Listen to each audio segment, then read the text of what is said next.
And another misconception that I would love for people to get away from is that if you're in the community, you know about every letter in the community. I don't believe that's true. With pronouns, that is something new to me that I'm still trying to learn. Being a gay man, pronouns is very important. In the biggest way to break that stereotype, to just ask questions. Don't be afraid to be ignorant. Ask the question, what would you like to be called? How would you like to be addressed? And with me, it's new to me, the especially non-binary, because it's easy to identify, okay, you may appear as a female.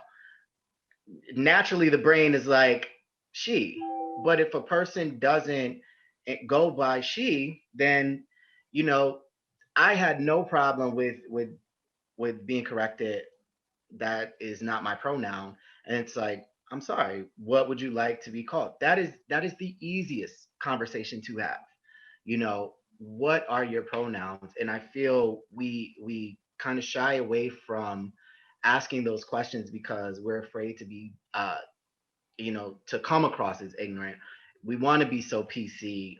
We're not asking the questions that we need to ask so that we get to a level of understanding. And I feel just having overall conversation is pretty much the best start to just coming to an understanding of how to respect one another's pronouns and how we want to be addressed. So what would you say, from your perspective, is the most commonly held misconception about people in your culture? That the value systems are a lot different. They're not. And when you look at, I recently went to an event that we're talking about the Jewish communities. And when you look at the backgrounds of many of those that came before us, they came to work hard. They came to get educated. They came to uplift their families. Those value systems are no different in the Latino communities. But I know when new people come to certain areas, there's skepticism. Most of them come in trying to get better on their finances and whatnot. So they tend to live in somewhat of poverty situation. And I think what divides us is that people don't take the time to understand that we have a lot more in common than differences.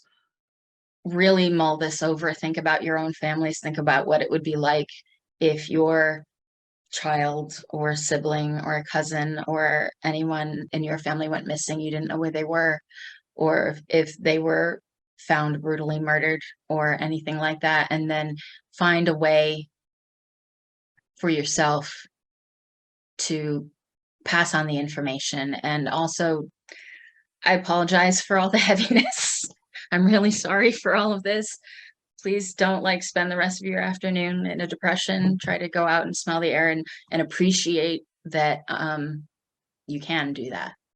Because I think each one of these people would want you to do that and not wallow in it, and instead take this as a call to action in some way. I found, and as a feminist survivor, I found out that each time that I reach out my hand to help others, I'm healing myself.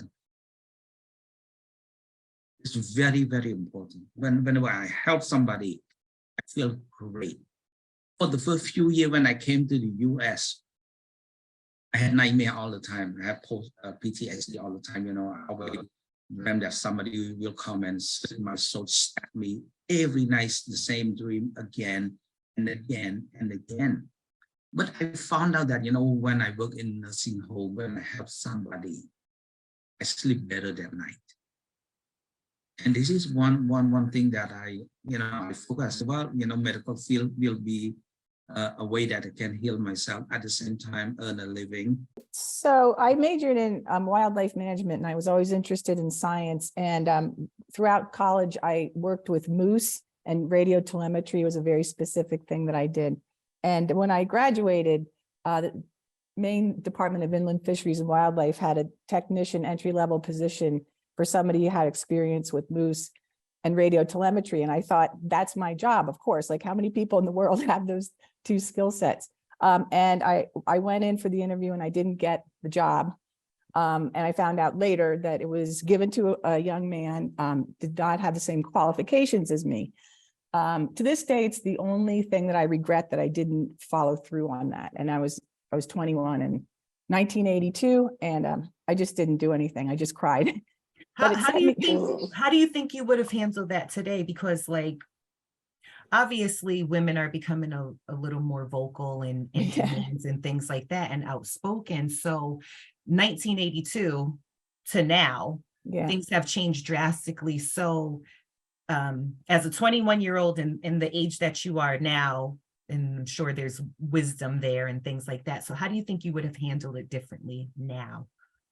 I would have gone back to them and again, explain my credentials and say that it is highly unlikely that anyone else had my qualifications, and ask them point blank, what was about my interview? I would put them on the spot. What about my interview led you to not choose me for that position? Because I'm highly qualified for it.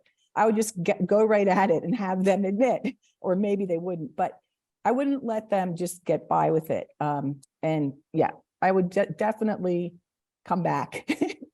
I need people who support me to make my own decisions, not someone who can make a decision for me. I don't want another guardian. I realize I don't need one. I will keep using my friends and family and Nonotuck team to help me get the information I need to make decisions and to help me make sure others understand my wishes and decisions. I love being a nurse, and I also love working at Nonotuck to serve the community and help the people in community, especially in the Triple L area. We have a lot of Cambodian population, and a lot of the members that we have, their family members too, they don't really like speak good English. And then when I can communicate with them in Cambodian language and we can share the same culture, the same language, they feel very comfortable to open up to us, and they feel that Nonotuck has been helping them a lot because we share the same culture, and we also kind of like provide all the support that we can as much as we can. So they open to us and they trust us, and it's good to give back to the community. My pride, my power, my will, give me liberty, the strength in my heart I feel, keep my memory, my pride, my power, my will, give me liberty, the strength in my heart I feel.